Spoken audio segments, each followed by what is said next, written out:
de vivre près de toi, Seigneur. Oui, je vais marcher près de toi, Seigneur.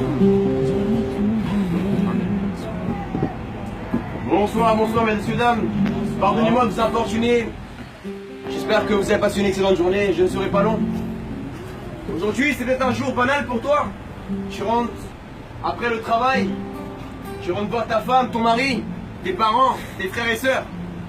Mais sache que pour Dieu, ce n'est pas une soirée banale celle-ci. C'est le soir où Dieu veut se révéler à toi. Que tu sois athée, hindouiste, bouddhiste, chrétien, juif, musulman. Sache que Dieu n'est pas un concept.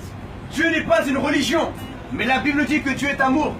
Et celui qui ne connaît pas l'amour ne connaît pas Dieu. Je ne sais pas qui tu es. Je ne connais pas ta vie. Mais je sais qu'un jour, tu confronteras la mort.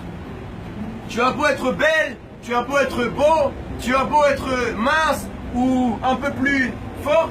Mais sache que la mort ne respectera pas ton âge. La mort ne respectera pas ta couleur de peau. La mort ne respectera pas si tu as de l'argent ou pas. Mais la Bible dit que Jésus-Christ a vaincu la mort il y a 2000 ans. La mort n'a même pas pu le contenir. Moi qui te parle, j'étais un jeune qui me moquait de Jésus-Christ. Je ne savais même pas qui était Jésus.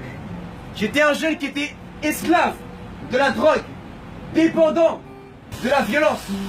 Mais quand j'ai ouvert la Bible, j'ai été impacté par ce message merveilleux de l'amour de Dieu. Vous savez, les prophètes ont dit « aime ton prochain ». Mais Jésus est allé plus loin que n'importe quel prophète. Jésus a dit « pardonne ton ennemi ». Qui peut pardonner son ennemi? Qui peut pardonner l'homme qu'il a trompé avec sa femme? Qui peut pardonner la femme, sa meilleure amie qui t'a appelé ton mari? Humainement, tu ne peux pas le faire. Mais c'est là où l'amour de Jésus intervient. Aime ton ennemi. Pardonne celui qui te maudit. Prie pour ceux qui te persécutent. Et voici le message que j'ai pour toi ce soir. Tu me diras, mais ce n'est pas le lieu, monsieur, de prêcher la parole de Dieu. J'aimerais te dire que Dieu veut te parler. Et que Dieu n'habite pas dans les églises. Dieu n'habite pas dans les mosquées. Dieu n'habite pas dans les synagogues. Dieu veut habiter dans ton cœur aujourd'hui. Voilà pourquoi la Bible dit que Dieu créa les cieux et la terre en 6 jours. Mais on ne dit pas que Dieu s'est reposé au 6e jour. On dit que Dieu s'est reposé au 7e jour, après avoir créé l'homme. Ça veut dire que lorsque Dieu a créé les animaux, la terre, les étoiles, il n'a pas trouvé un endroit pour se reposer. Mais lorsqu'il a créé l'être humain, il s'est reposé dans le cœur d'Adam. Et aujourd'hui, Dieu aimerait se reposer dans ton cœur, mon frère. Tu as ouvert ton cœur à ta copine, tu as ouvert ton cœur à ton copain, mais es-tu prêt ce soir à ouvrir ton cœur à Jésus-Christ? Jésus, c'est pour les Arabes. Jésus, c'est pour les Noirs, les Chinois, tous les peuples de la terre, mesdames et messieurs. Je vous prêche ce soir, non pas une religion, mais je vous parle du Dieu d'Israël. Je ne suis pas juif, je suis colombien. Mais je vous tiens en vérité, le véritable Dieu est le Dieu d'Israël. Nous étions païens autrefois. Nous, les latinos, les arabes, les noirs, les blancs. Il y avait les druides en France, les celtes. Certains adoraient la lune dans notre peuple, adoraient le soleil, la terre, les animaux. Mais Dieu s'est tourné vers nous à travers Jésus-Christ, son Messie. En hébreu, Jésus veut dire Yahshua. Le nom de Dieu en hébreu, c'est Yahweh.